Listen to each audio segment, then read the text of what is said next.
Hey guys, welcome back to a song or story a day. Today I equally have no time to tell a song or story a day, but I will tell you something. I'm just trying to think of what I want to tell you. So sometimes I look at this, and you guys might wonder what I'm looking at. I'm looking at my mic. In fact, you can kind of see my mic. There you go. Hello guys, it's the mic. Anyways, that's not what I wanted to tell you. Let me think of an actual thing to tell you. Alright, I've got a story. It's an awful story. It makes me feel bad. It's not a bad story, but it kind of makes me feel bad. Anyways, about this time I was on a trip with my parents who were in China, and I was with some younger relatives who lived in China. I was maybe 10 or so at the time, my relatives around 8 and 6. One of them's a girl, 8-year old, and then a boy, 6-year old. Anyways, long story short, we were on this trip in China, and we were at this like strange Chinese bazaar or whatever it might have been. And at some point, there was this store, this shop that was selling like wooden toy swords, and I was so excited to get one.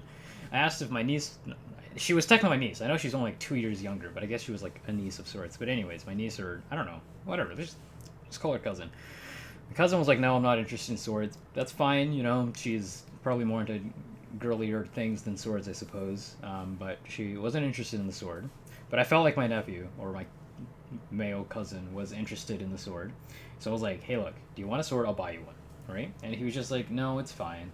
And like I could tell that maybe he kind of wanted one. I don't know why he didn't want me to. If it was because like his parents weren't letting him buy something, or like if he was just shy. I don't know. Who knows, right? He didn't want the sword. But I was like, "Are you sure?" Because like I'll literally buy it for you because I really felt like he wanted it. Anyways, he was like, "No."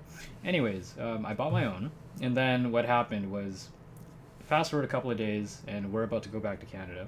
That's where I live. I live in Canada. And then out of nowhere, he's like, "I really want the sword." And he complains to his parents, and he complains to my mom, and then eventually, basically, they're trying to convince me to give the sword to him. And I don't want to give him the sword. I mean, I'm not only am I 10 and very selfish, but I really wanted that sword. It was a really cool wooden sword, and I could like pretend to hit things with it, you know. Anyways, at some point, I was convinced by my mom to give him the sword, and then, I thought that was that. Anyways, fast forward a little bit, we're on the plane back home. My mom tells me that she'd taken the sword back and put it in the luggage, and lo and behold, there it was. So that story, I guess, is more about my mom saving my sword from the tyranny and the you know little kid that wanted to take my sword. Even though I offered to buy him one, okay. I know that kind of makes me look like the bad guy because I kind of am, but technically it was my mom because she was the one who stole the sword back. All right, there's actually a little bit more to the story, and it makes me look even worse. But I'm not going to tell that part today. All right, maybe next time. But hope you guys enjoyed that.